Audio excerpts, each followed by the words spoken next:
Estamos en la mesa de este lunes 19 de marzo de 2018. Estamos con Diana Cariboni, Casilda Echevarría, Pablo Carrasco, Oenir Sartú. Salimos de nuestro país, vamos a Brasil. Unas 2.000 personas marcharon ayer en La Maré, uno de los complejos de favelas más violentos de Río de Janeiro, al grito de Marielle presente. Y no acabó, tiene que acabar, quiero el fin de la policía militar.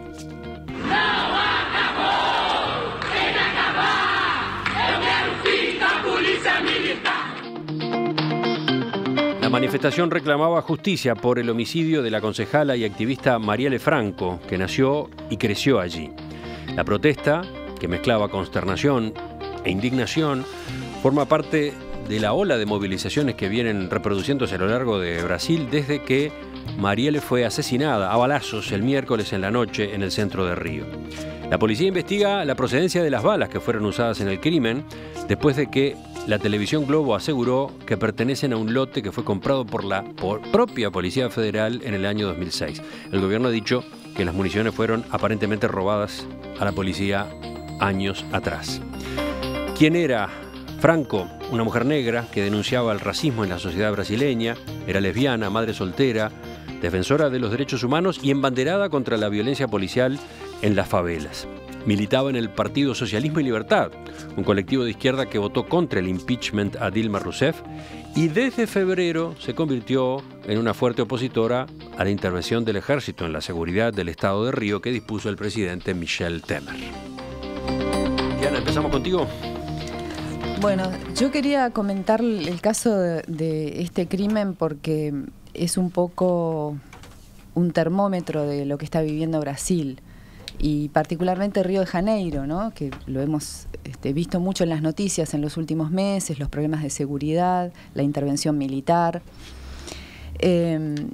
Y me parece que es también una señal de lo mal que están las instituciones en Brasil, del deterioro que se viene registrando año a año, de la democracia, de la justicia, en fin. Río además es también un epicentro de eso. Y resulta interesante señalarlo porque justamente en Río de Janeiro es donde hace ya unos 8 años se hizo una investigación en la legislatura del Estado sobre las milicias. Esta investigación la encabezó un diputado que es del mismo partido que Marielle Franco, Marcelo Freixo, y él mapeó cientos de milicias en el estado de Río de Janeiro. ¿Y qué son las milicias? Bueno, no son las bandas de narcotraficantes. Son las bandas, algunos le llaman paramilitares, otros parapoliciales, de policías, militares, de bomberos, de soldados, que se juntan en un territorio para controlarlo y, por la vía de las extorsiones, sacar beneficios.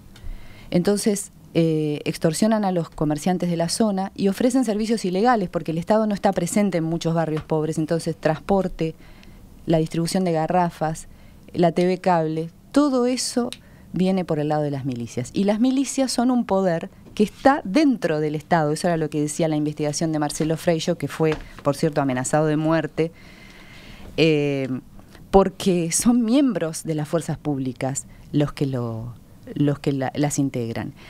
Y cuando estaba en curso esa investigación, murió una jueza de una ciudad del estado de Río de Janeiro, Patricia Alcioni, que estaba justamente, había procesado a varios policías federales, estaba investigando a una de estas milicias y la mataron a quemarropa en la puerta de su casa. Después se comprobó y fue preso el jefe del batallón de la zona y varios miembros más de esa fuerza. Y hoy una de las líneas de investigación de la muerte de Marielle indica que podrían haber sido las milicias o una milicia del oeste de Río de Janeiro por el tipo de munición que se usó y porque justamente unos días antes habían sido encarcelados 3 policías militares que formaban parte de esa milicia y que estaban activos en la zona.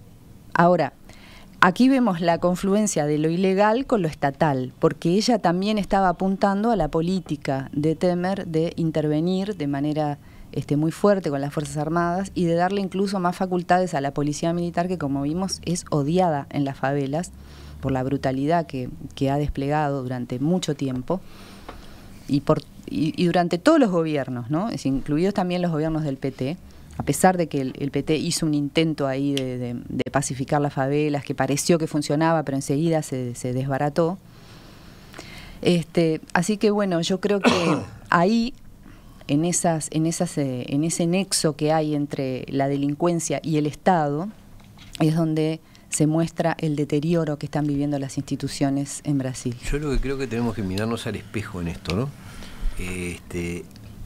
Brasil y particularmente Río de Janeiro y México, algunos estados de México, son un espejo terrible al cual tendremos que mirarnos porque vamos camino a eso, ¿no?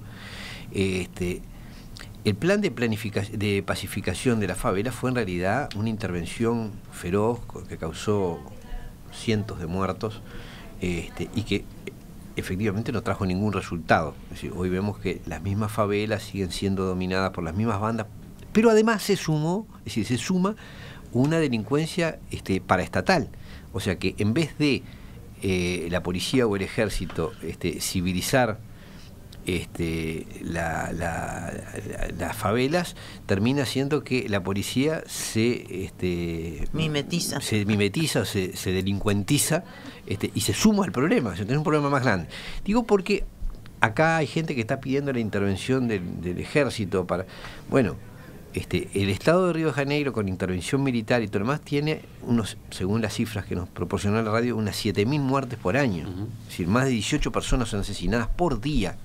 El caso de esta muchacha, de la concejal, digo concejal porque en todos lados le ponen concejala y en realidad es concejal, porque concejal no indica sexo ninguno, la letra L al final no indica nada. Bueno, pero la Real Academia ya admitió concejala, te aviso. Sí, bueno, sí, pero pará un poquitito. Primero contradecimos a la Real Academia para acá y después después usamos la Real Academia para legitimarnos. Yo digo que es innecesario, porque el concejal no indica si sos hombre o mujer. Yo le voy a seguir diciendo. Volviendo al fondo del asunto. El caso de este asesinato es uno más de los miles de muertes.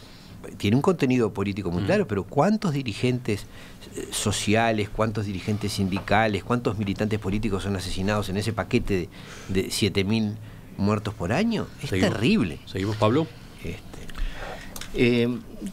Yo me hice el posgrado mío después que me recibí en Porto Alegre. Viví en Porto Alegre entre 1987 y 1991.